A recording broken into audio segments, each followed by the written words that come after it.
It was all a dream. I used to read a Word Up magazine. Salt and Pepper and have a D up in the limousine. Hanging pictures on my wall. Every Saturday at Mr. Marley Mall. I let my tape drop. Sorry. You starts reloading there. You want to do it again? We'll do it again. Keep on rolling. Don't worry. We'll go again. I'll just keep continuing. All right. Smoking weed and bamboo, sipping on my private stock. Way back when I had a red and black lumberjack with a hat to match.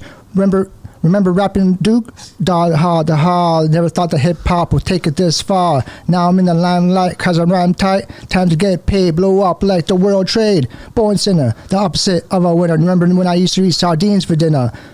Peace to Wrong G, Bruce B, Kid Capri, Fuck Master Flex, Love Bug Star Ski. I'm blowing up like I thought I would. Call the crib, same number, same hood. It's all good. Thanks, man. Thanks for opening up the show that way. Nobody's done that one.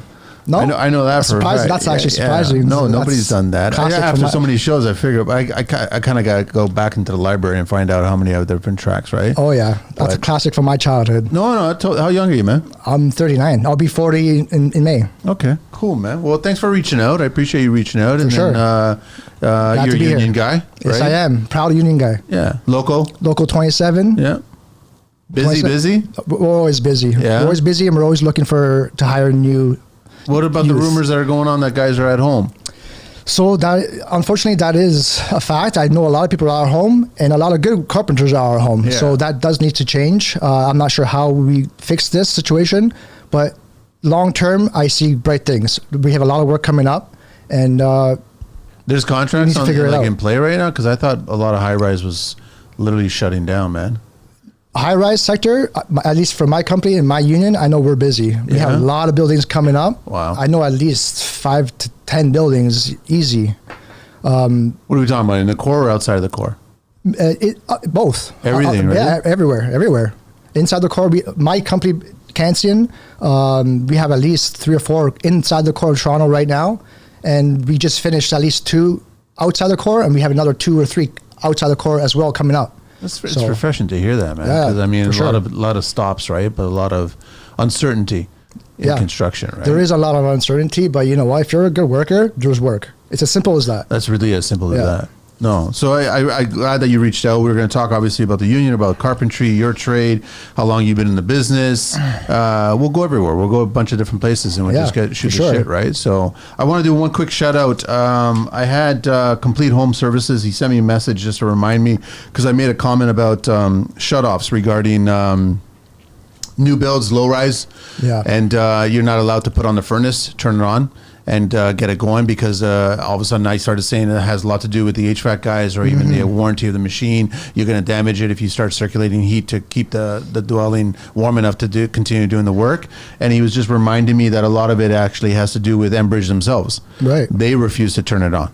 And I'm like, well, this needs to change. So he was just bringing up a moment. He was just like, I watched your last episode with the flooring guy, and you were talking about turning on the furnace, and all of a sudden you should really blame Enbridge. And then he just goes on, those fuckers are the reason you cannot turn the furnace on unless the furnace is spec for construction heat with a long list of things to do after. Also, Enbridge won't turn the gas on unless all drywall is finished and primed, at least from my experience. And he's right. Yeah, he's totally right about that. I completely agree. So it's a shame, because Enbridge needs, everybody that's attached to construction needs to be respectful of the entire process. You can't just deem certain rules for the sake of your benefit or whatever. Yeah. You got to still factor in from beginning to end, right? I know in high res, it seems like that's, especially with the younger generation, everybody just tries to get ahead instead of helping each other. You know, one guy, like for example, I was working and I'm doing my thing inside the unit, and all of a sudden other trades are coming in, not on they're forced to come in, right? But it's crazy that everyone has to step over each other and not let. So whose fault is that? I think it's the supers. That's what I figured. I think it comes down to the leaders of the site. I won't say no names, but it definitely comes down to the supers. That's what I thought. Because why are they jumping the gun? Are they just trying to push the trade before? I think they're just trying sooner. Maybe make their budgets, make their. I don't know what their prerogative is and why they do that. But it just doesn't seem right, because, I mean, I lost my train of thought there. Let's go back there a second. No. Because of I like stacking the trades, right? Okay. It used to be called stacking the trades, where you get pressure from the homeowner. You try to get things done faster, and then they start insisting that you bring in certain trades a lot sooner than they should.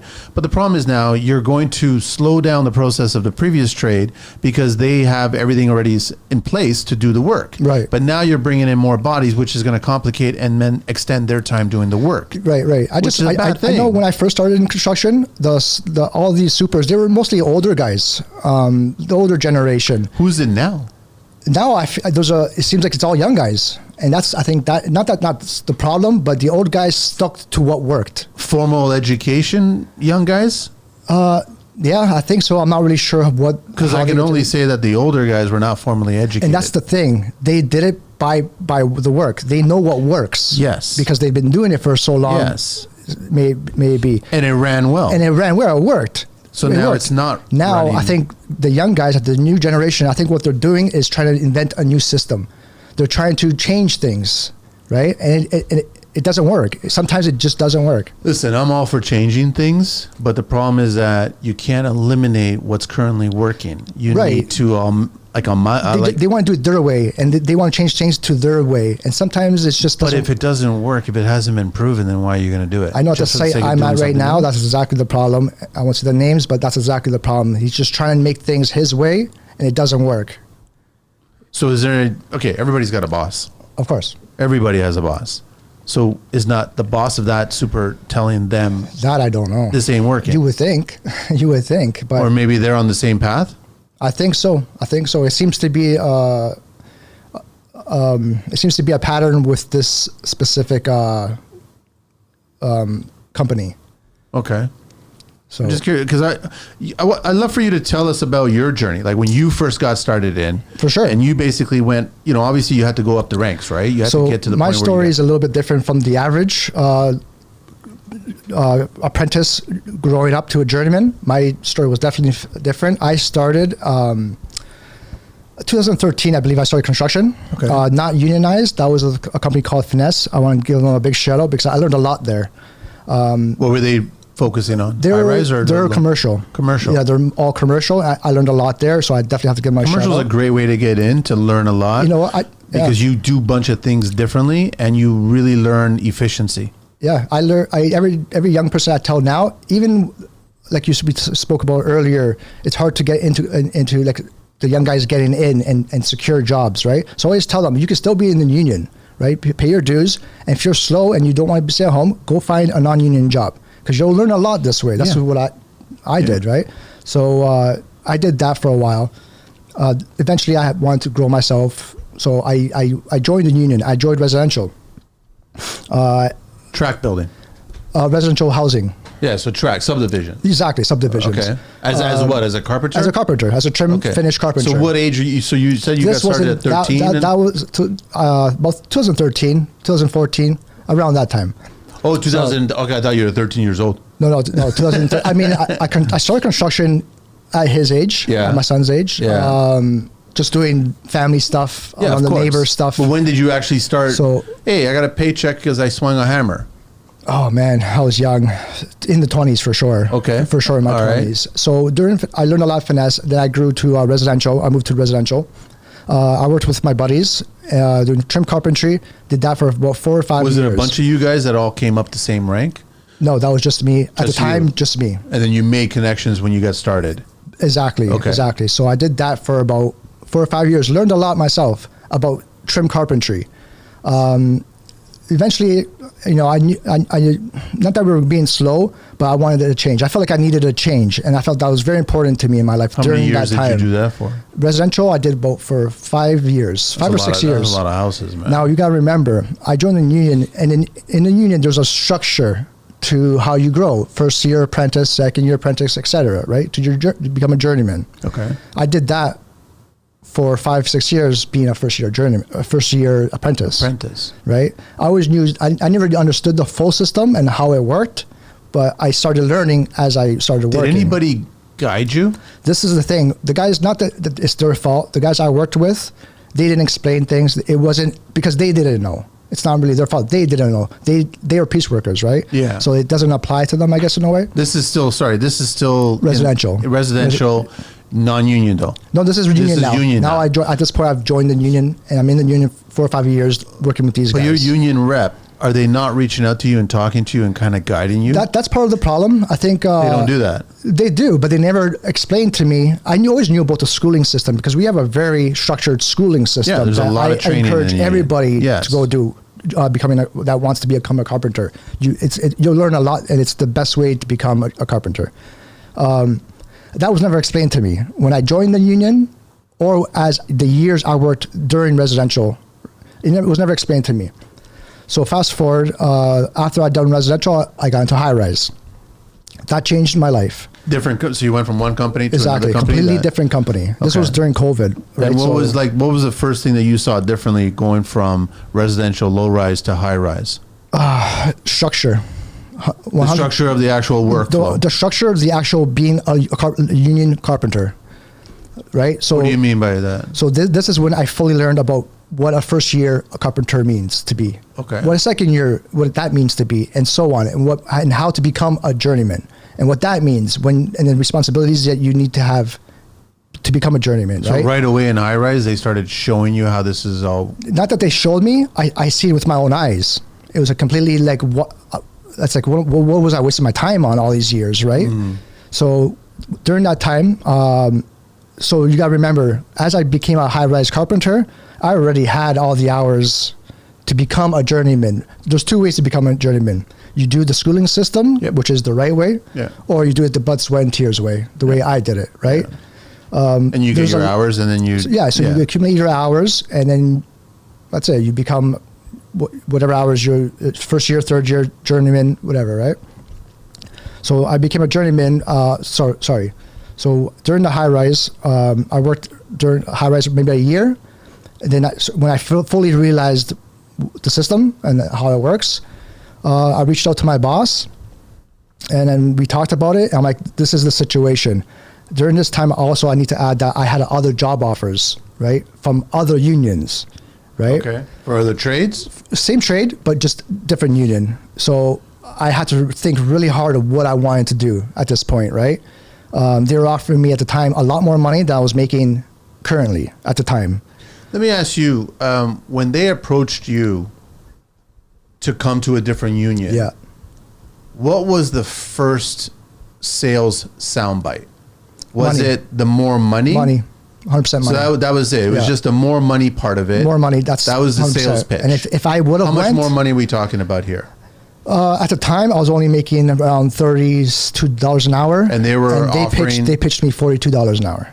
So it's a substantial, very substantial. So how are they able to pitch you that, and the current couldn't pitch you that? That was the part of the problem. They never pitched it to me, but I knew I deserved, because at the time a journeyman makes more than 42 an hour, right? So I knew, based on your experience, right? Based on the experience, I knew if I can get my hours together and become a journeyman, which I fully deserved at the time, why would I leave? Yeah. Right. So I had to figure that out, and I did. I figured that out. My union rep, thank God for him, John. I love you. He made some big changes in my life, and once he came, he's a new union rep. And when he came, we figured out my hours, and I became a journeyman instantly. And since then, I never looked back. And thank God, to this day, I never changed my union. That I'm still a local 27 member. If you left?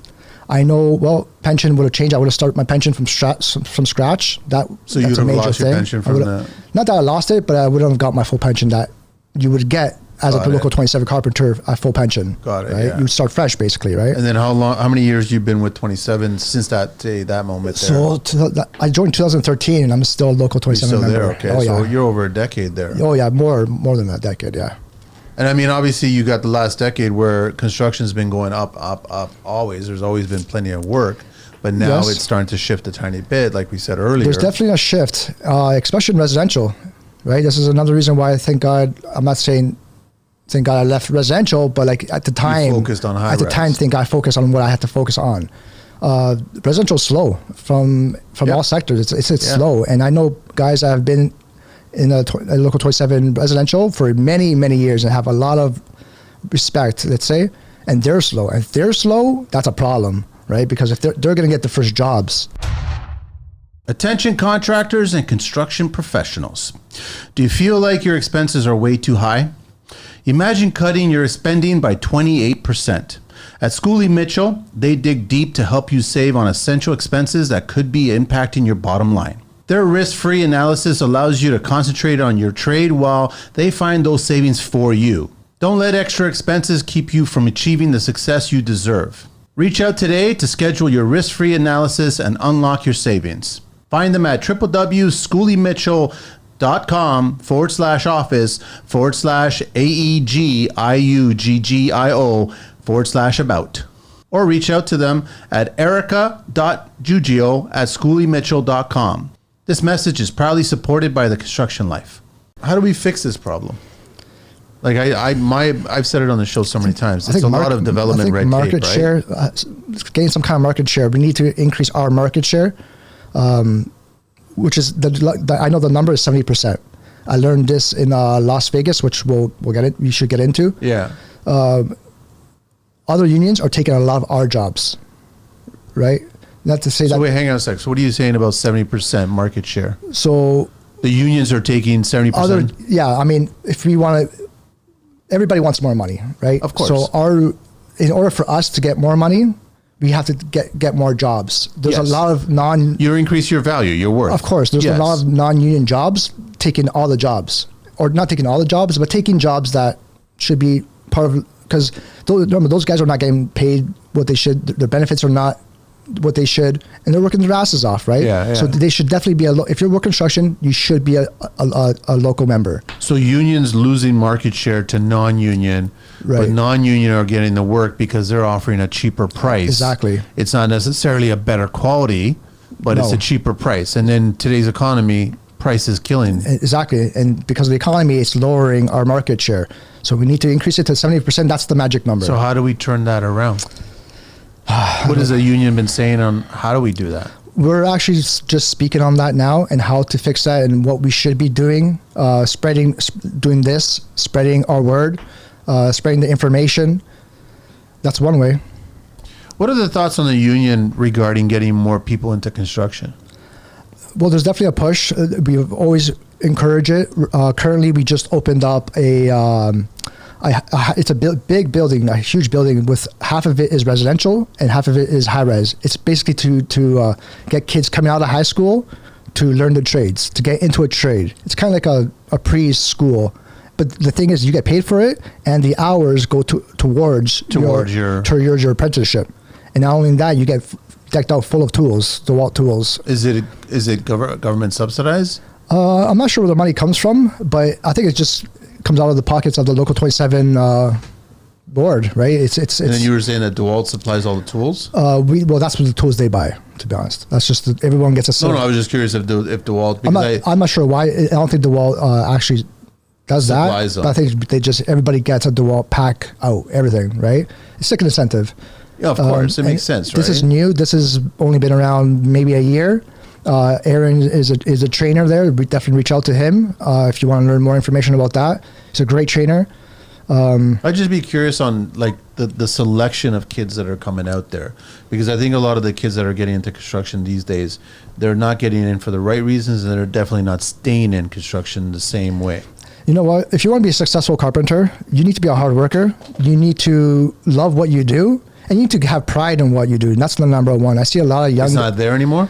Not that it's not there, but I see it too often where young guys come in and as a first-year carpenter, and keep in mind, first-year carpenters make pretty good money, right? Considering, let's say, remember my story, right? It's crazy what first years make compared to what I was making at first year. Yeah. So they come in, they're making great money at a very young age, and they have a structure. They see I'm going to be making this much money in 5 years, right? So it seems like their pride in their work, it lacks. Right? And I tell the young guys all the time, you have to care, like doing such simple things, you have to care about what you do. It's hard for them to care because I honestly think, what is it for a carpenter? 9,000 hours? 7,000. 75. 7,500.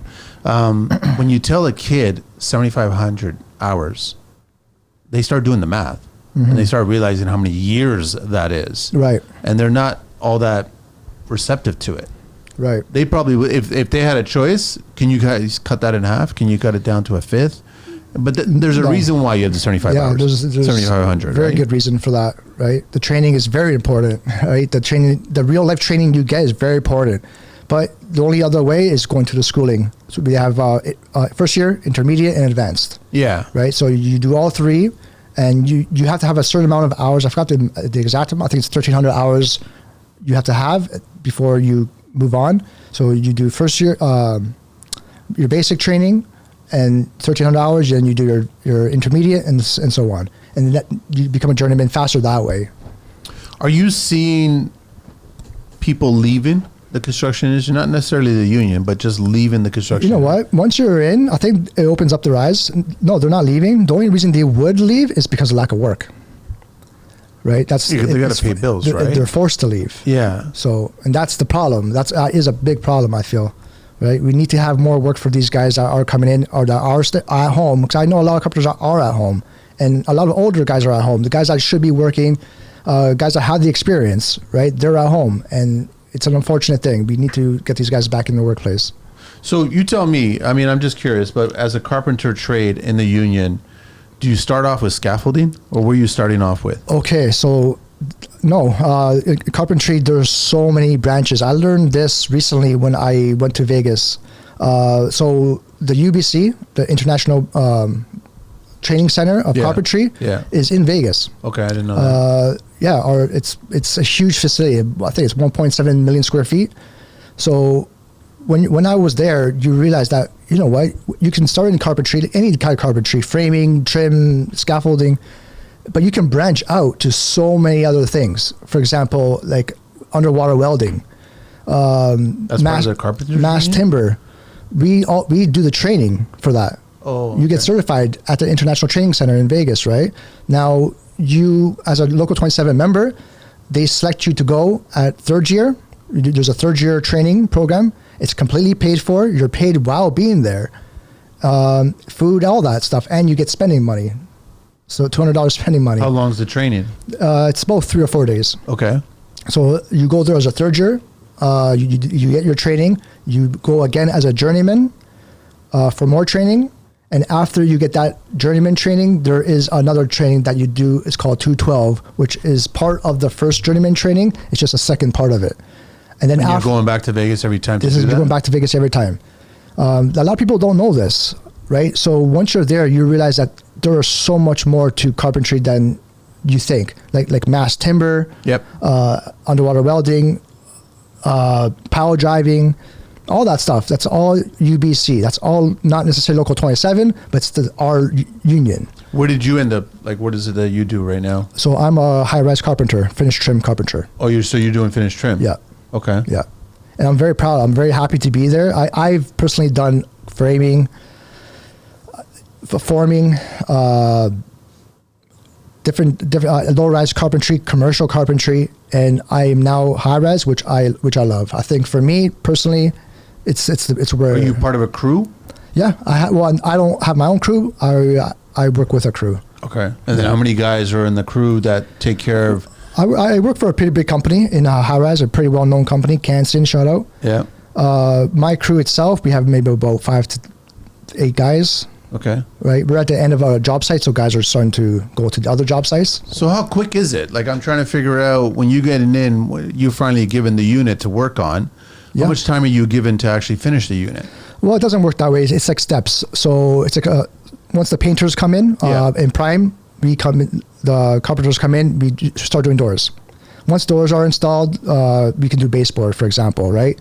And there's a lot of little things like that. Before or after the flooring? It's before the flooring. So every site's different. The site we're at now, it goes in after the flooring, right? It's easier that way for the younger guys because they're on floor and they're not on concrete. It's easier, you just put it on top. But I grew up always doing it before flooring.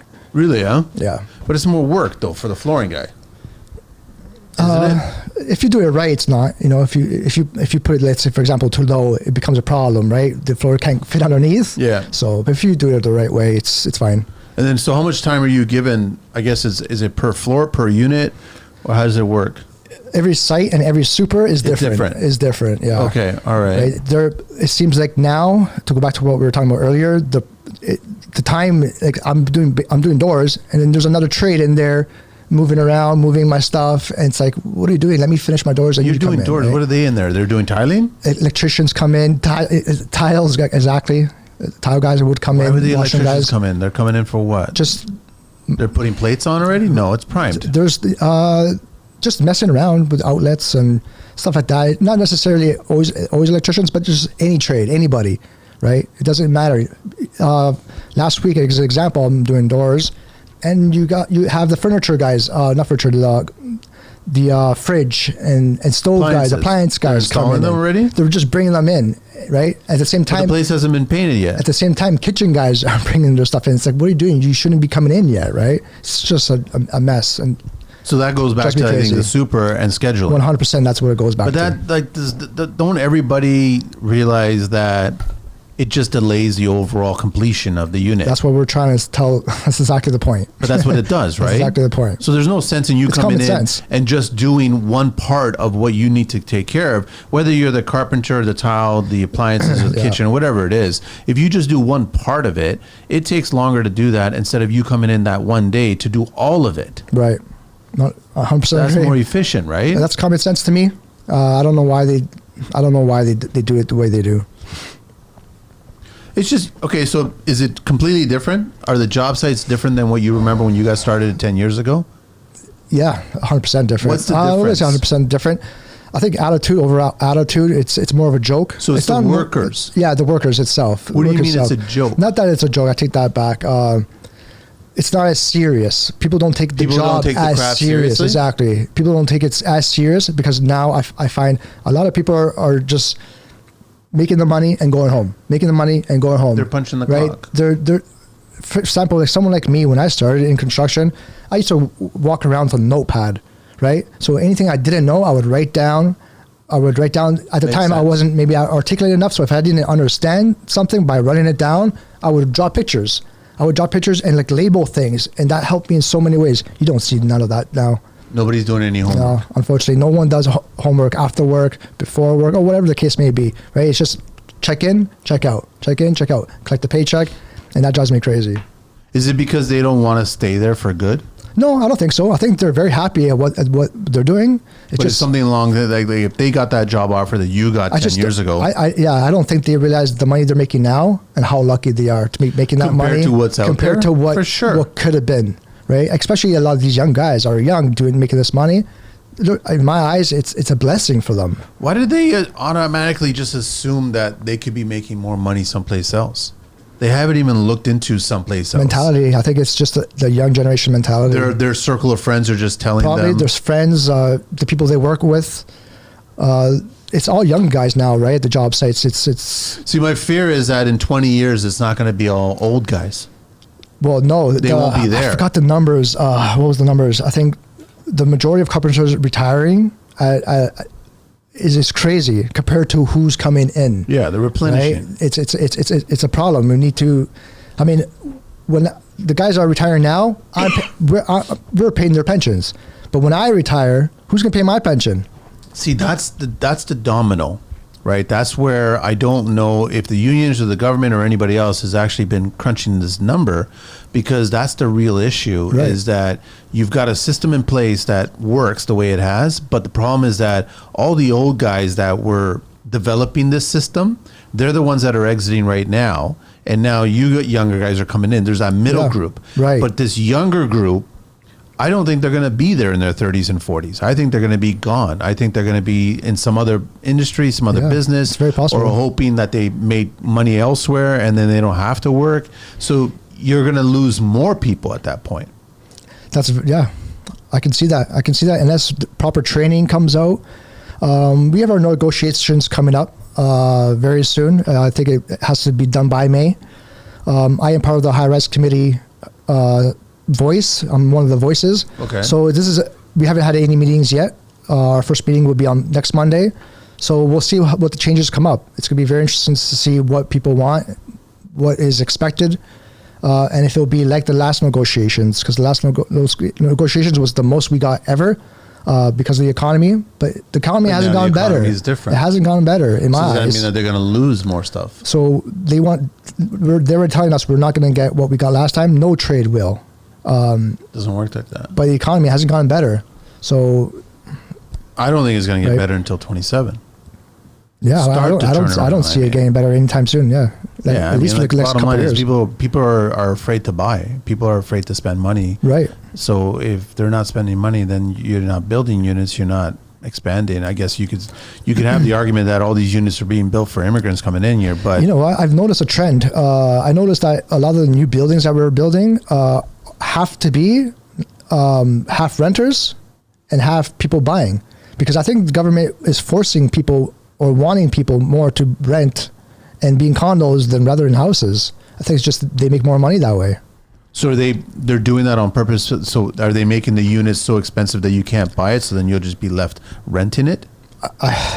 It seems that way. Some sites seem that way. Like, I mean, how can you justify paying $1 million for 700 square foot condo? I don't. Right? And then what I don't like is the banks, the Canadian banks are in bed with this stuff because they try to still get you to sign and complete your mortgage and get it started. Right. But the commitments that you're being asked to do is actually going to put you in a far worse financial situation. For You're sure. better off just walking away from the deposit that you put in there. Yeah. And then, but now the builder's left with that unit and they have to somehow sell that unit, Yeah. but nobody's going to be buying that unit.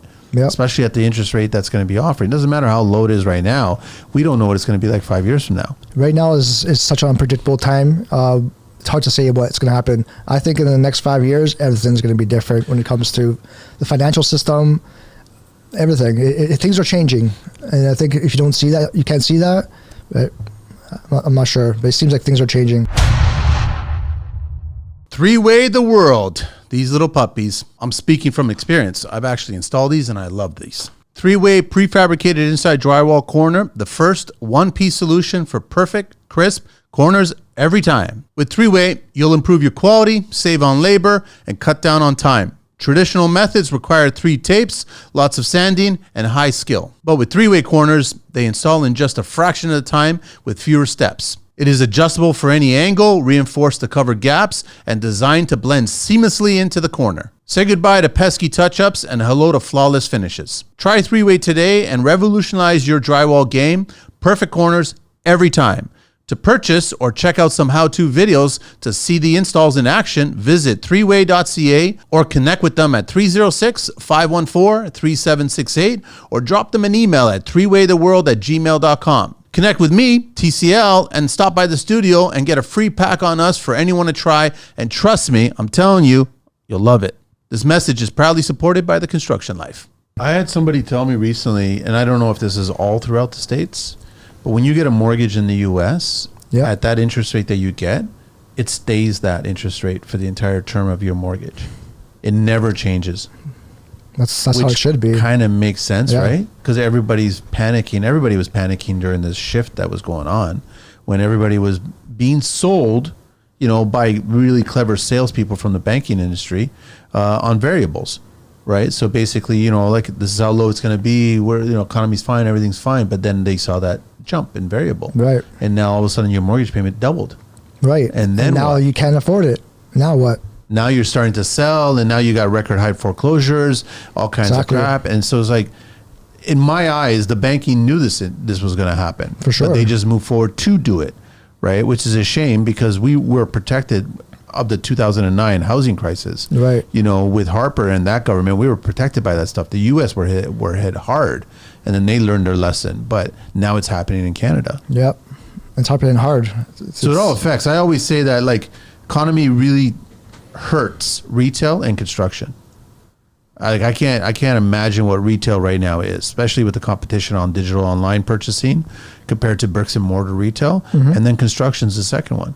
Construction is you can see that there's no work going on.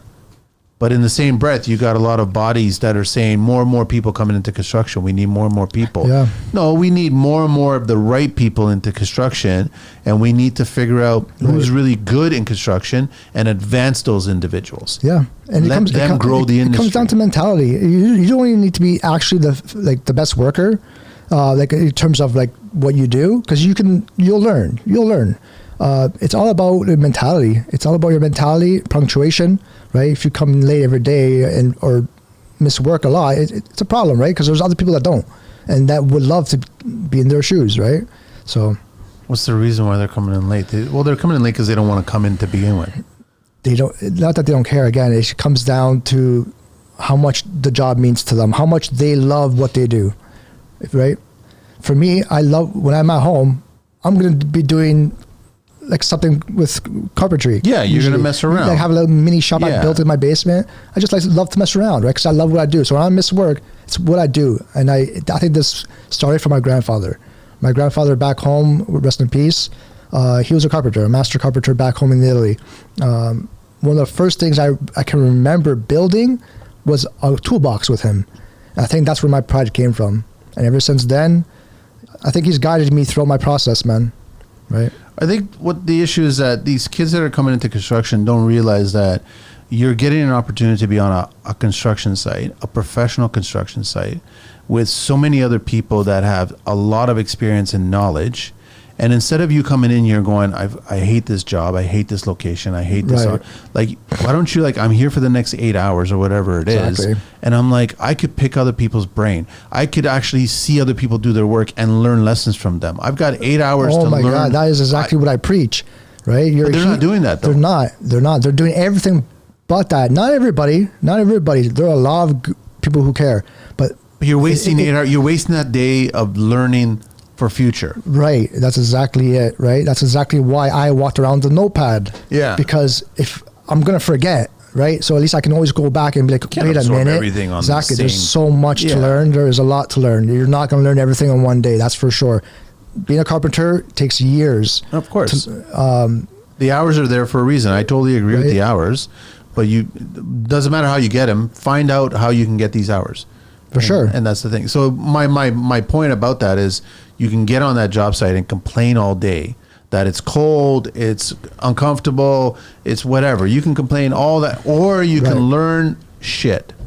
You can learn a lot. A lot of people complain. I have situations where journeyman, 4th year, 5th year. I think me personally, and I've had many arguments about this, when you become a journeyman, there's certain things I think you should be required to bring to the table, like a drill.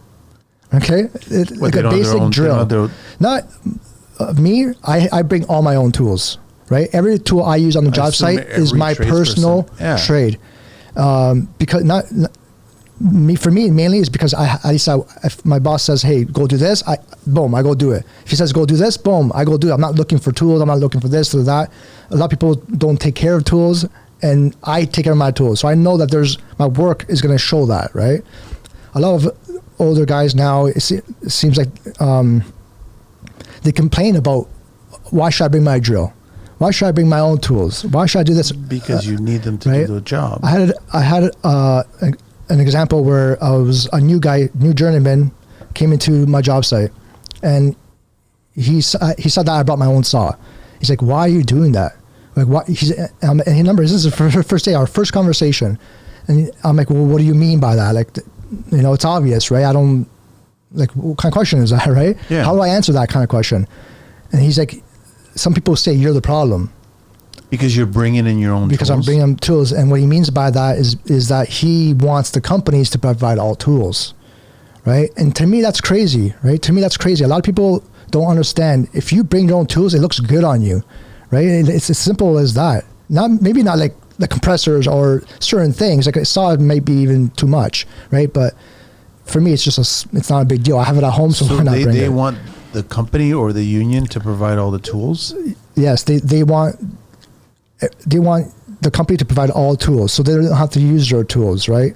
And I don't see that. I don't see that mentality. That mentality is crazy. And you being given tools doesn't make you skilled. Not at all. Not at all. Right? My whole point is, when you become a journeyman, you should at least provide your own drill, right? So it's sending the wrong message to the young guys by saying that, the company should be doing this and that, because it's going to slow you down when How many of the old guys came in on the job site and started saying, okay, well, where are my tools? You going to give me some tools? I definitely have a couple guys. We have a couple guys in our company that are like that. Really? Unfortunately, yeah. Where's this mindset coming from? I don't know. In our negotiations, somebody even brought that up. And after the negotiations, like our meetings, I kind of went up to him because he was with other people I knew, so it wasn't weird or anything. But I went up to him. I'm like, what do you mean by that? Like, you're a journeyman, right? Yeah. He's like, yes. I'm like, so you make great money. You make pretty good money, right? He's like, yeah. So I'm like, why can't you just provide your own drill? You can't bring your own drill? It's crazy, man. So what do you think, like, Gianluca, like the future of construction? What do you think it's going to look like 20 years, 30 years from now? You know, we're not going nowhere. I see every city, every country, everybody needs construction. For sure. I think a lot of positives. I don't think there's any. I think it's a little bit negative now because there's a lot of people out of work, and I think that's really the only major negative. I wish that would change. But you can get the work. Even that's the thing. You can go find the work, right? Lots of people are asking for. I'm sure half the people that are home can find construction jobs. Maybe non-union. Yes, but they can find work. It just means door knocking, get off the phone, get off of social media, start talking to people, start providing a service. Simple as that. Right, or go to the training, like I said earlier, or upgrade. Exactly. If you apply for it, they'll accept you. It's free. You don't have to pay for anything. They will accept you. You go do that training, and then you have an edge over everybody else because you have at least some kind of training. So when you get on the job site, it's not like you're just like blinded. Just, go do this. Okay, how do I do that? Right? There's a lot of journeymen that went through the schooling, and this is another thing that we should touch on. The schooling, I believe, needs to change because they're learning things like carpenters, like 27 carpenters are learning how to weld in intermediate, like first schooling. Like, why are you learning to weld? Like, learn how to shoot a gun properly, or learn how to just do the most basic things, like how to use a saw, proper way of. Are they not teaching the basic stuff? So I mean, they are, but a lot of things are unnecessary. They're learning. Right, so I think if they focused, and this is changing. This is changing. Learning. Sorry, I lost my train of thought there. Oh no, that's fine. No, about the training, about the teaching, and they're not learning the skills, right? Yeah, so I mean that's changing. We're changing our whole schooling system basically. So it's gonna. Hopefully that's gonna motivate a lot of the younger guys, because. I don't know if that's going to motivate them to come into construction. I really want people to start telling me ideas on how to keep them in construction, right? So let's take you for example, right? So in 20, what are you pushing 40 soon, right? 40 a couple months. Yeah. So all of a sudden you probably realistically got 20 more years in construction, right? Right.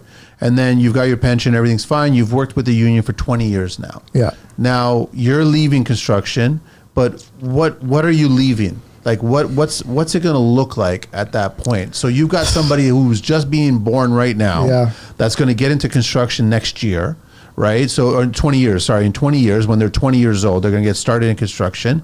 And then what are they going to go through the path for the next, 40 years or so? That's a hard question. I don't know. I'm not really sure. I know it's going to be positive because there's a lot of people behind the scenes who care. Our union really cares about the future, and we cares about every individual in our union. Is the union worried about AI and robotics? So I've heard that. Has it come many up in times? conversation? Oh, for sure, it definitely comes up. But me personally, in carpentry, I don't think that's even possible, right? Not that maybe there's some things. I wouldn't say impossible. 5 years ago, I would say impossible, but I wouldn't say impossible now. Like when you've got, I recently found out that Amazon was in Quebec, and the workers wanted to go unionized, and they kept on pushing Amazon for that. And then ultimately, there was too much friction between the two because of what the union and the workers were asking for. So what did Amazon do? They left. Amazon's not in Quebec. Wow. So they're going to wait. Amazon is becoming fully automated. Fully automated, yeah. Right? Like we've seen it happen. It's happening. So you're getting rid of the workers. So I wouldn't say construction is impossible that it will be replaced by robotics. I think the workforce is going to get reduced, and the union is going to be the first frontline casualty. Because they have to still defend you guys, right? They still have to defend the workers. For sure. But when you got business owners that are running organizations and they're building structures, and they can do a cost analysis where it's cheaper to do a robot versus a worker. I'm not sure. I mean, I agree that in some aspects, I don't know what aspects, but I agree AI will be taking over something. What? I have no idea. I can't even comprehend what it could possibly be. It's going to begin by integration. So you guys are going to be given tools that will assist you to do the work faster, probably cleaner, simpler, right? So there'll be some tools that are like, we already see some sort of form of AI in our tools where you start getting different companies offering tracking systems on the tools. Right. Yeah. So if they're stolen, but that's all AI driven, right? That's just digital. It's the beginning. Yeah. It's the beginning of it. Sure. So now if you start getting on job sites, so you start with doors. You're installing a door. If there's someone that could build a machine that could automate installing that door. The problem with that, I see there are so many factors. We'll use put up a door, for example. Sometimes the drywall is not clean, and you have to clean the drywall in order to put the door on properly. These little things, or you have to do a simple rip that you don't see, right? There's so many little things. How can AI, I mean, not to say that's impossible, but I think we're so far from that. There's so much little things. I don't know if we're so far from it. I think before you leave construction, it's definitely going to be a huge part of construction. I can see playing a big role. It's just hard to fathom. So now you've got guys that are trying to get into the industry. You guys that are trying to get out of the industry. You don't have the guys coming in staying as long as the guys that are just leaving right now. And now you've got a new type of worker coming in. And that's the robot, the AI, right? And it's just going to be challenging for that's a big problem keeping people in construction. But that can be a major. Low-rise custom, and you want that craftsmanship. You're going to get certain people in certain neighborhoods, mostly higher net worth people. They're going to be hiring the person for their craft because that's who they are, right? They're getting someone that's skilled to build something for them instead of just buying a product that was manufactured in a warehouse by a robot. They're going to want this handmade door, whatever it is, right? But I mean, look at Amazon's taking over. That's just bottom line. Everybody shops at Amazon. Yeah. Everyone uses it. I don't care who it is. It's just maybe not the Quebec people, but I think that they're going to go back in, but they're going to go back in with robots. Then it won't be an argument anymore, right? Because you're still going to have to provide money for the province. You're still going to have to, it's still in the end making money. So if they can prove a model that it makes money and it gives the province money, people want it. Consider Expert Plumbing and Drains. When it comes to plumbing, you need someone who's not just skilled, but truly cares about the job they do. Someone like Aaron Bolin and his team at Expert Plumbing and Drains. Aaron has been in the trade for years, and he's built his reputation on one thing: commitment. Commitment to his craft, his crew, and most importantly to you, the client. At Expert Plumbing and Drains, it's not just fixing pipes, it's about delivering the best possible service every single time on every single project. So whether you're dealing with a leaky faucet, a stubborn drain, or planning a full plumbing overhaul, Aaron and his team are ready to tackle it all with skill, integrity, and a passion for excellence. Need help now? Call Expert Plumbing and Drains at 905-531-4111. That's 905-531-4111. Or visit them at www.expertplumbinganddrains.com and on social media at Expert Plumbing and Drains Canada. Experience the difference of working with a team that's dedicated to getting the job done right. Because at Expert Plumbing and Drains, your satisfaction is their top priority. You can also email Aaron directly at aaron@expertplumbinganddrains.com. Expert Plumbing and Drains, where expertise meets care. This message is proudly supported by the Construction Life.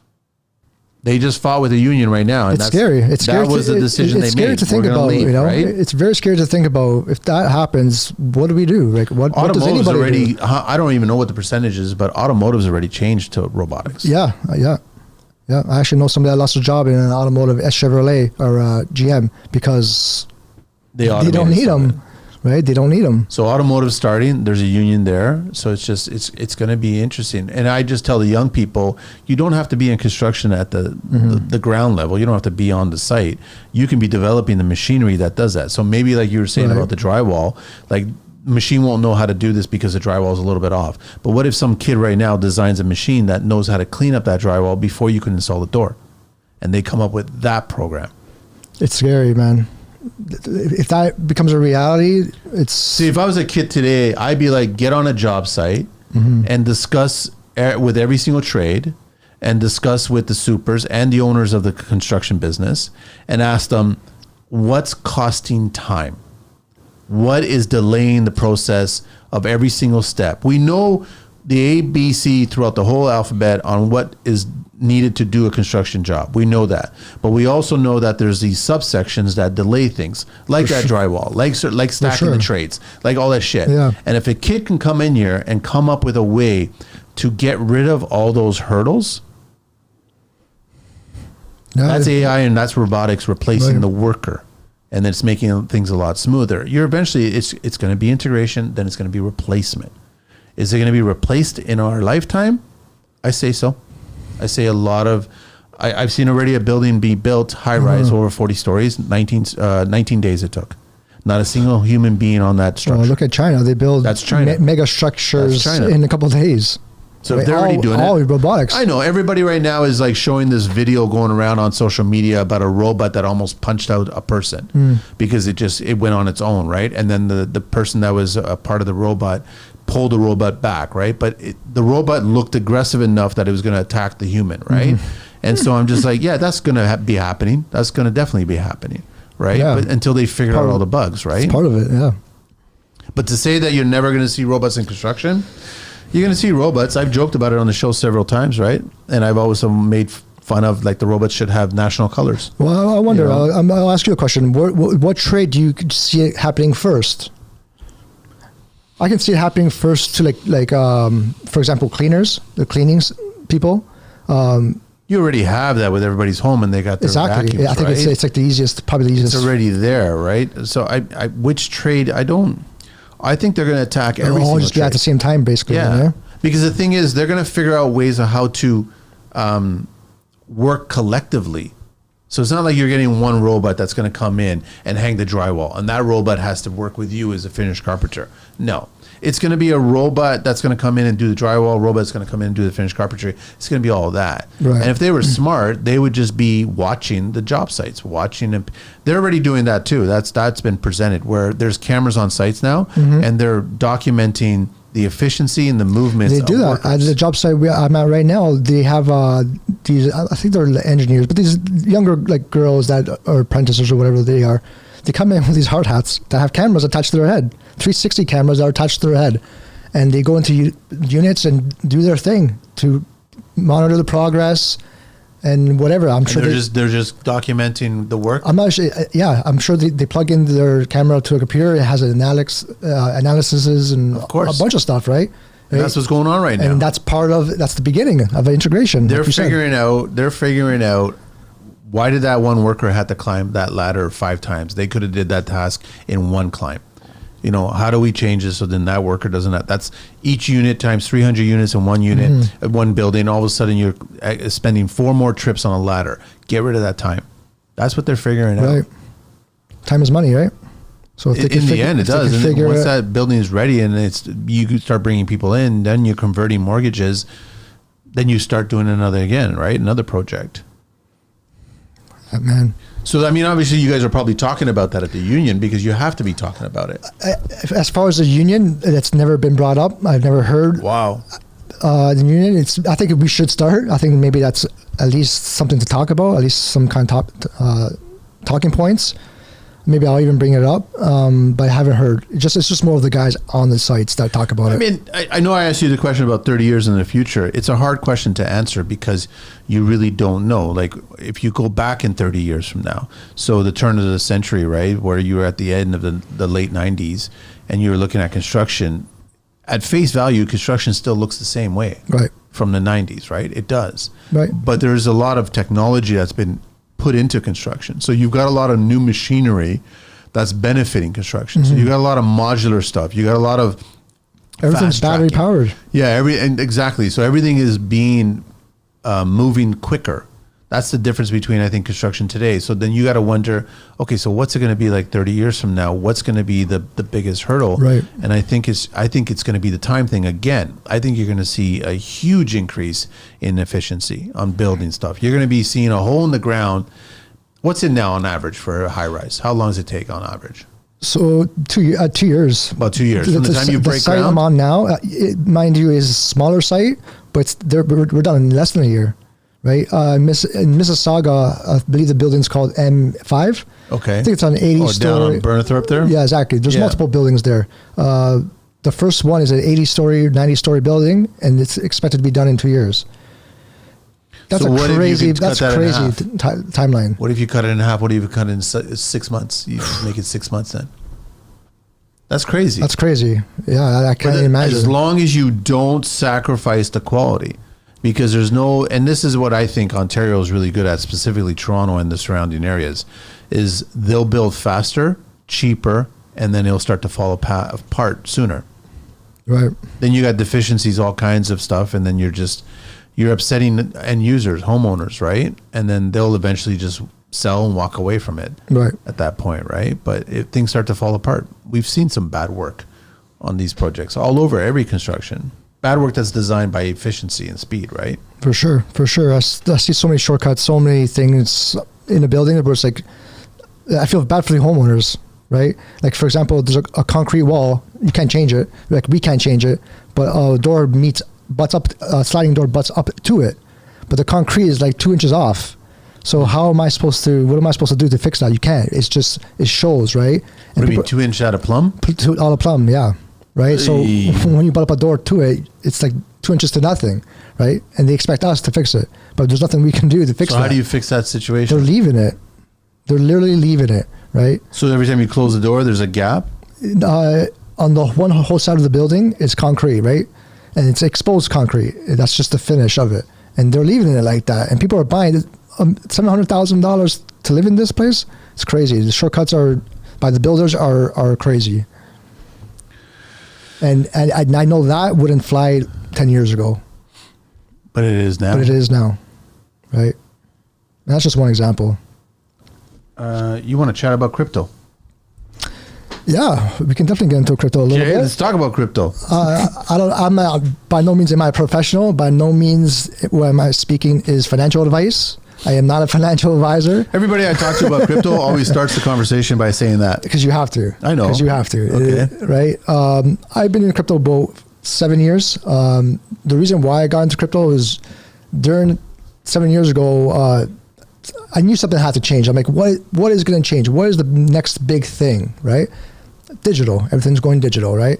So money's going digital, right? So what about money? How is it going digital? So I did my research and I came up with a company called XRP. I'm not sure if you know anything about it. XRP is probably 80% of my portfolio. Okay. I believe in it. I know there's a lot of research into it, and I believe that's going to be the future of our money and how we use our money, right? And that is happening right now with Donald Trump. He just tweeted about it. About XRP or about his own? Well, both, but specifically about XRP and Brad. Really? And Brad what did he say about XRP? He tweeted an article of Brad Garlinghouse, which is the CEO of XRP. Just the fact that he tweeted that is major, because XRP is an American company. So why is XRP looking so attractive to so many people? Because obviously we saw the boost recently, right? Well, exactly. It's taking time. I think I've been telling people about XRP when it was at 50, 70 cents, which was at for 3 years at least, right? Yeah. Nobody believed it then because they didn't do the research, right? And now it seems like a lot of young guys are getting into crypto now, not just in an XRP, but just in crypto generally, meme coins. Are they doing crypto and doing no different than the 80s and day trading, where guys were coming in and buying something and then pumping it and then selling it and getting the returns? Yeah. And then are they doing that right now with crypto? Yes, they're doing that right now with crypto. There's examples of it. I think that just happened recently with I think it was called, I forgot the name of the coin, but it just happened. That Haktua girl, that happened. Oh, that's a different criminal thing, man. That's just what is happening, whatever. She started that and all of a sudden it just dumped, right? Something like that. I don't know. Yeah, I don't pay attention. But even to Donald Trump got into his own, right? And I don't understand that. I think it's just more of a souvenir, like a collectible, more than anything. But so okay, back to the XRP thing. Yeah, it's obviously attractive now to the youth because it's had its growth in the last, what is it, a month or two? Yeah, it had a massive growth, right? Yeah. So like 600% or something like that. It was crazy. Yeah, $3-4. Yeah, $3. Yeah. $2 almost. Because for 2-3 years, it was probably stagnant at about 70 US or something, 60, 70 US. On average. Yeah. About there. And then all of a sudden, I don't know what it is now. It's like almost basically $4. But it almost got as high as $5. Yeah, it did. Which is crazy. It did at one point. And so everyone started talking about XRP, right? Right. A lot of people are talking about it now. I think it's just more of the youth thing. I'm not sure how it all came out. It's just people are getting more into crypto and they're seeing what's happening. So as a kid, why would you want to get on a job site and start swinging the hammer when you could just stay at home and just day trade? It's too risky. It's too risky. I know some guys that made a lot of money just because they took a risk. And they're making a lot of money doing it. And they ask that question, where's this money coming from? How is it so easy, right? But I wouldn't recommend any. If you need to know what you're doing, you need to do your research before you invest. You're still treating crypto like long-term investment? Yes, absolutely. Yeah. And I believe that is the only way you're going to make money. Long-term investment. Yes. Like, I mean, as you take advice. Buffett's principles kind of thing. Yeah. You know what I mean? Exactly. You buy, you hold, and you forget about it. And you never invest what you can't afford, right? So you just put in. You invest what you can afford to lose. Yeah, exactly. The money I've ever put in any crypto is money I spent. It's gone, right? So when I look at my portfolio, that's all money that is like, I invest in what I can afford, right? I never overinvest. Attention subcontractors and skilled trades. Are you looking for your next big opportunity? 2x2 Construction is expanding and is on the hunt to grow our top-tier network of professionals. Whether you're a carpenter, plumber, or roofer, etc., if you can deliver top-quality craftsmanship, offer competitive pricing, and your communication is where we shine, we want to hear from you. At 2x2 Construction, we value strong partnerships. From multiplexes to garden suites, we're all about building better together, and we want you to be a part of it. Reach out today at info@2x2construction.ca or connect with us on Instagram at 2x2construction. Join the 2x2 Construction team where great work meets great people. This message is proudly supported by the Construction Life. What's the, I don't know anything about this, but what are the tax laws in Canada here regarding crypto and capital gains? I'm not sure exactly what the capital gains is right now, but there's a lot of rumors that XRP will be exempt of taxes. In Canada? I don't know about in Canada, but I know in the U.S. And I wonder what's going to happen if they do that in the U.S. Yeah, no, but we're in Canada here. So I'm not sure how that works and what's going to happen. Right, because obviously the way I look at it, there's always tax. There's always going to be a tax, right? Well, you got Trump down there talking about zero income tax for the entire country. That's great, yeah. Which, in my opinion, I've been saying that forever on this show, that there should be no income tax here in this country. We're paying way too much tax. Way too much tax. We're just sheep and we're just accepting. Dude, I did the math. I believe, and this might not be exactly accurate, but the whole year, the money I made, 57% goes to taxes. 57%. That's disgusting. More than what I make. So I'm just wondering on, like, what are they going to do with crypto earnings, right? Crypto capital gain. It's going to be interesting. There's no point in trying to go long term with it as an investment and then have to withdraw it and then all of a sudden lose half of it, if not more, right? Yeah, I mean, I don't know. I don't know what the taxes are. I just, like, I got into it because I knew things are going to change, and right. And we're so early. I think we're still so early in crypto. Yeah. That if you invest and you invest smartly, you can make some money. There's potential to make some money for the future. And that's the way I look at it. It's all futures, nothing short term. No, but see that I think a lot of people are doing short term. I think a lot of people are like, let me just buy a little bit here. It makes a little bit of profit. Maybe it doubles my money, and then I pull out again, or I pull out half of it. Yeah. And then I leave the other half, and then maybe that grows a little bit. So they're making, like, I knew a few guys back in my 20s and 30s. They were full time just traders. Really? They just made money off of trading up and down. But like, you are no different than a gambler. Oh, it's 100% gambling. Yeah, you're risking a lot, and it's paying off in certain things, but then you're also losing a lot too. Yeah, you got to treat it like gambling. It can become addictive, especially with all these meme coins. Crypto can be addictive, which is why you need to do your research. How do you, like, because there's so many gambling coins on the market, how do you know who's the XRP? How do you know who's the one that's going to be the winner in the end of things, right? You don't. I don't know. I don't think anybody knows. I don't think anybody really knows. There's a lot of YouTube videos out there with people predicting things and predicting this and saying that. And it's just people talking. I don't think anybody truly knows. And even with XRP, anything can happen with XRP. It could dump like crazy and everybody loses their money. We don't know. It doesn't, for me personally, it doesn't seem that way about XRP. It seems like it's only major banks are incorporating XRP. Like Brazil, they just approved ETFs for the XRPL, which is a major for digital thing. transfers. It's for digital transfers, right? So it's a start. I'm attracted to crypto because I definitely think the future is going to be about digital currency transfers, right? Right. I think that people are going to be, they don't trust the system that is in place right now regarding money transfers, of cash transfers. Exactly. With digital crypto transfers, they're getting rid of the problem that's not working for people. Right. Right. So it's like we see it all the time. Like we got so sick and tired of ATM fees. Banks are making money off of this and all. Every time they come up with something, we complain about it, then they remove that service charge. But then they start realizing that all these banks are making millions and millions of dollars on top of these little micro service charges, right? So people get sick of it. It's no different than Amazon getting tired of fighting this fight. I'm like, well, we're going to come out of there. We're going to get out of here. So I could definitely see crypto being the norm in the future. Right. But you're right. You got to do your own homework. But there's a lot of, I have the same mindset. Crypto in my mind is a hold. It's a long-term investment. Right. And I personally know a lot of older guys that are my age or older that actually have invested in crypto. Mm. They're doing it for long. They're not doing it for pump and dump, right? They're totally are looking at it like, if this pays off, I threw 10 grand here. If this pays off, then guess what? I might have a nice little retirement package here, and it adds to my portfolio. It adds to my money, and then 100%. I'm happy, right? Right.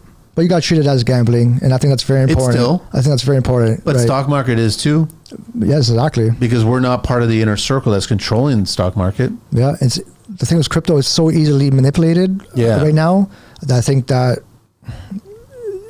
it's a problem, right? A lot of people are losing money. So you got to treat it with respect and as a gambling. Well, because everybody's got this short. I go back to the 7,500 hours, right? You've got a generation. I was never that way, where things take time, and there's a reason why they take time, and you'll appreciate it more in the end. So if you want to just go in and just do day trading, you can do that. Will you make money? Maybe. We don't know. Will you lose money? Maybe. We don't know, right? But it takes time. So you need to figure out how long you want to invest into anything, whether that's crypto, whether that's construction, whether it's anything. It goes with anything in life. I remember a few years back, I remember seeing my electrician friend. He was on site and he just got into crypto. And all of a sudden, all day long on this one job site, we were working, and he was constantly looking at his phone. And he was distracted all day long, right? And all of a sudden, I finally went up to him and I was like, dude, what's going on? He goes, I'm just checking my crypto. I'm just checking. And I'm like, well, I don't understand why you goes, it's up. It's going up. So I'm just checking it. I'm like, that'll drive you crazy. You're going to go ballistic if you're constantly checking it, right? It's like you don't do that. But then I don't know if he still does that. I don't know if he bought out. I don't know what's the story. But when I started seeing construction tradespeople start buying into it, sure. But like you said, buy into it with a plan.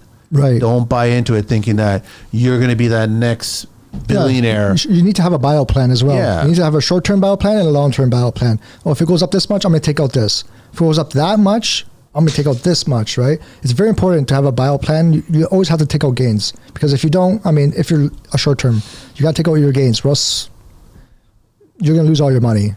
A lot of people, statistics show people lose their money. So you're just saying like a casino. If you're playing the short game, take out your gains. Yes, I think leave your principal. I don't know one person that invested for long term that's lost money, right? You never will, right? Because it's from 5-6 years ago, everything is up. So if you invested long term, you should be up money, right? But if you invest in short term, do you think these big players on the stock market are actually dabbling in crypto? Oh, 100%. I know a lot of people 100%. Say I don't think they are. Even though they publicly present themselves like, no, crypto's I don't understand it, I can't touch it, I don't see it, or whatever, so I don't get it, right? But I'm pretty sure they know the big corporations. They know what's happening, and they have the money to begin with to invest into anything that's going to fail. what is the ratio? 20-1. You get a lot of VC investors that are investing into 20 different ideas and only one of them pays off. Something like that. Yeah. So for them to say, no, we're not going to invest in crypto, I'm like, you guys are full of shit. No, you guys you're a billionaire to begin with. You can take $1 million and you can dump it into I believe I can't prove it or anything, but I mean, I'm sure if you do your research, every major bank, Santander, Bank of America, they're all majorly invested in crypto. And they're just waiting for the right time where it all implements all together, right? Donald Trump is saying this publicly now, that crypto is here to stay, that it is the future. So it's interesting. What's Bitcoin at right now? 140,000 American. U.S.? American. Oh, sorry, Canadian. Wow. Yeah, that was about 100,000 American. Still going up? Slowly, it's definitely going up, yeah. Wow. Yeah. I'm not sure. I think it's going to keep going up. I think there's going to be some that fail, some major cryptos that do fail, and some that are going to stay and be here for long term. Which one do you think they're going to fail? I think Ethereum won't be here for long term. You don't think Ethereum? Yeah. Ethereum is the one that doesn't consume power. Is that right? The way I look at it, even Bitcoin scares me as well. A lot of people don't know this, and I'm not saying that this is what it means, but it's a beta international testing coin. Right, it was the first coin. Right, a lot of people don't know that the engineers that worked on Bitcoin are the engineers that worked on XRP. Like David Schwartz, he's one of the guys who coded Bitcoin, and he publicly says Bitcoin is it's not that it's obsolete, but it can only go so far. It can only take you so far. Got it. XRP was made after Bitcoin that fixes those problems that Bitcoin couldn't do. Right, so this is public. So I remember one guy, he gave me a book to read about Bitcoin years ago, right? It was a hard fucking read. Like, right. It was hard to understand, right? Yeah, of course. And it's just, you almost have to have a master class. I got to sit down with the person over and over and just keep on talking. Yeah. Figuring out shit, right? But I remember him telling me there was a theory, I don't know, you could probably poke fun at it or whatever, but he was like, Putin's behind Bitcoin. And I was like, there's a conspiracy theory that he was behind it because it was about devaluating the U.S. dollar and of course, and now you're controlling changing the whole system. Yeah. But technically speaking, he's been doing that without Bitcoin. If he is doing it with Bitcoin, he is already making deals with other bigger nations than the U.S. Well, he created BRICS. That's what I mean. So it's like, it's a magic trick. Like, you distract them with this, you create this theory where it's like, I created this. As far as when it comes to Bitcoin, I don't know if it was one specific person. No, I think it was a group. I think it's multiple countries together creating Bitcoin, which is why, what's his name? Satoshi Nakamoto? Yeah. That's who they say created it. Yeah. But he's not a public figure, never will be. Where is he? Who is he? Who is he, right? And personally, I just think the reason for that is because when shit hits the fan, let's say, there's no one there. Who's going to take the blame for it, right? It's true. Right? Look at Ethereum.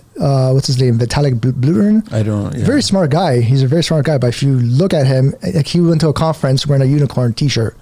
Like, all these business guys. Like, what, you're going to trust that? Like, there was a video of him picking his nose and wiping it on a chair. Like, who is this guy? This guy's crazy. Like, it's crazy. Really? I haven't heard anything good about Ethereum. You have Brad Garlinghouse, who's... goes to meetings. When Trump got inaugurated, one of the first meetings he had was with Brad Garlinghouse, and he's had 2 meetings since then. And there was a picture that was posted with Brad Garlinghouse, Donald Trump, and Brad Garlinghouse's like XRP's Ripple Labs lawyer, right? So things are happening behind the scene, right? You don't see that with Bitcoin. You don't see that with Ethereum. So the rumor right now is that XRP is going to be leading the pack? It's going to be one of them that lead the pack because Trump wants to promote American crypto. What's the only American crypto? XRP, Solana, XLM, right? So I think that's, if you do your research, that's... What about Cardano? That's American as well. So it's one of the trusted, let's say. Yeah. Right? ISO 22. Yep. Same language, let's say.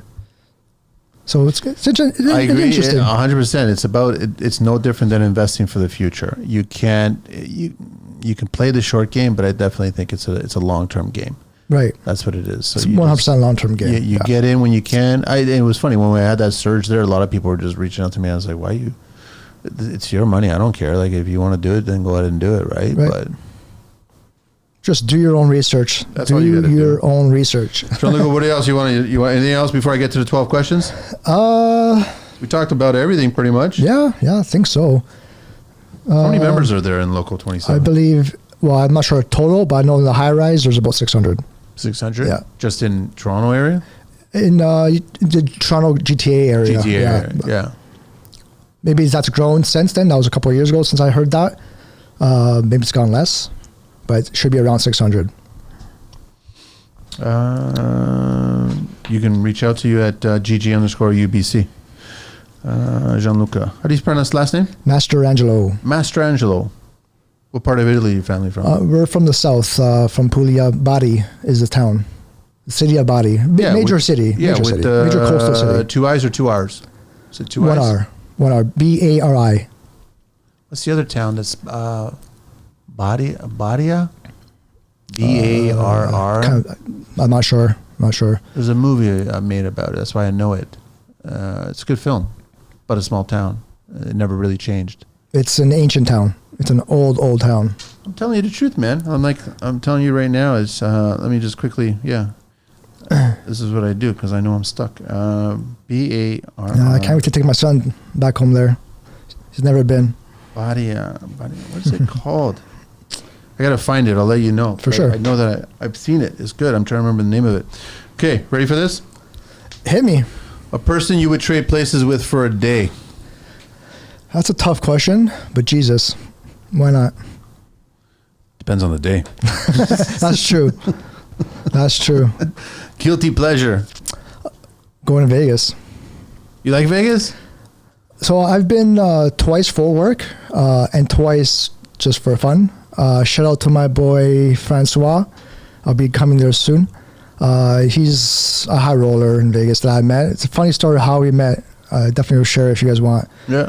But yeah, shout out to him. Definitely a guilty pleasure going to Vegas. What's the funny story?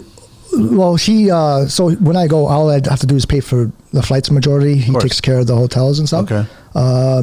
Funniest story is, so nothing to do with him. It was the first time I was in Vegas. We went with our crew, the guys that we went with. One was a girl. So anyways, at the end of the night, we're leaving to go home. And all of a sudden, I feel her like leaning on me. It's fine. Like, I mean, just maybe she's tired. But I look over and she's like passed out. And I got her to the ground. And she's a follower of yours, by the way. Okay. And so anyways, she passed out and she was unconscious. And I'm like, holy shit, what hell's happening? What's happening? I don't know her like that. I don't know what's happening, what medical issues she may have. So I tell the other two guys, I'm like, guys, go get water. I won't say no names or anything, but you go get water, you call an ambulance, right? Long story short, by the time they got back, there was a huge crowd. This is right in front of one of the major casinos, Flamingo in Vegas. Okay. There's a huge crowd of everybody around me and security, right? So it's me with this girl. It looks like I drugged this girl. Right? She's passed out on the ground. Completely passed out. So I'm like, I don't know. Like, I don't know what's happening. I don't know her. I'm just been with her, right? So anyways, eventually they come with water, and she kind of like started waking up a little bit, and she kind of muttered the words salt. So I'm like, holy shit! Like, okay, you need salt? Maybe. So I thought she had maybe diabetes or something, sugar or something, but no, she wanted salt. So I told the guy, okay, go get some salt. So he comes back with a napkin full of salt and obviously, puts it in her mouth. Like I'm putting it in her mouth under her tongue. And about 10 minutes later, she finally woke up, right? But there was at least 50 people outside. It looked like I drugged this girl. And I don't know if you know, but calling an ambulance in Vegas is like 20 grand, right? 20 grand for them to show up? We had this on like I did some research. It's about 23 grand to call an ambulance. I don't know if that's true, but the fee for us would have been about 20 grand. That's crazy. So why did she need salt? Did she drink something that she just wants to absorb it? I think just salt deficient or something. But it's a funny story. I'll never forget it. Wow. Okay. You know who you are, Ray? I love you. What is your least favorite tool? What is your least favorite tool? Oh, least favorite tool is probably a sander because I hate sanding. Biggest risk you ever took? Biggest risk I ever took was for sure leaving residential to go do high rise, a whole new chapter in my life. Best compliment you ever got? Probably that the young generation looks up to me. Good. A lot of the young guys look up to me. That's a huge compliment. What's your favorite beverage? cold beer after work. What brand? No specific brand. I'm not really. Specific? Yeah. What never fails to make you laugh? This guy over here, my son. Worst piece of advice you ever got? That's a good question. That staying comfortable is a good thing. Who told you that? Well, I think it's a general concept, right? If there, a lot of people are, The vibe. yeah, it's mentality. I know, me personally, being comfortable is not a good thing because you're not growing. I am not growing if I'm comfortable. You grow when you're uncomfortable. You grow when you challenge yourself and make changes in your life. 100%. What profession other than your own would you like to attempt one day? Realistically, I'm not sure, but I would love to be in some kind of like space engineering. Out there? Up there? Down here. Or in I'm not a Antarctica heights guy. or whatever? Yeah, anywhere. Anything that has to do with that. Favorite curse word? Favorite curse word? I don't really have one. I'm not really a cursor. You don't curse? I try not to. I always say it's a lack of it. I'm not going to force anybody. Favorite vehicle? Any mode of transportation? I'm a big Ferrari guy. Which model? Any Ferrari. Testarossa has always been my classic favorite. But if I had to choose something realistic, like a Ford Bronco with big tires. Testarossa is like realistic. They used to be affordable until all of a sudden everyone started talking about them. Now you can't find one for less than $100,000. It's just insane how much they're charging for their Testarossas now. I always liked them. I always liked the gills. I love the style. And the back, always I swear it has the biggest ass in automotive history. Yeah. Like it's such a wide. It's just a classic. Yeah. It's just a classic. That's all it is. Still looks great today. And that car came out in early 1980s. No, mid 80s. 85 or something like that. Came out, yeah. If heaven exists, what would you like to hear God say when you arrive at those pearly gates? That's a good question, man. The only thing I would mean anything, which was welcome. Gianluca, thanks so much, man, for reaching out. Awesome. Thanks for being here. Continue doing the good work on the site. For sure. The union guys. And for sure. I'm glad I appreciate that it's it. still working. It's busy, so it's good. For sure. I see a lot of positive things. So if you're looking to be a young carpenter joining our union, I think you won't look back. No, of you course won't not. look back. You do well. And that's any union, but you won't look back if you join. But again, go in with a long-term plan and find the right people to discuss your long-term plans. Yeah, for sure. And be talkative. Don't be shy. Yeah. I feel like a lot of guys come in shy. Be positive. Be yourself. Definitely be yourself. Don't try to be anybody you're not. And you will get far. And then understand that you might meet some bad apples, but it's called life. There's always bad apples along the way. Everywhere. But you'll learn from that. Yeah. And you'll meet some good people, and then they'll guide you in the right way, 100%, right? 100%. That's it, man. Thanks so much, man. We're out of here. Thanks for letting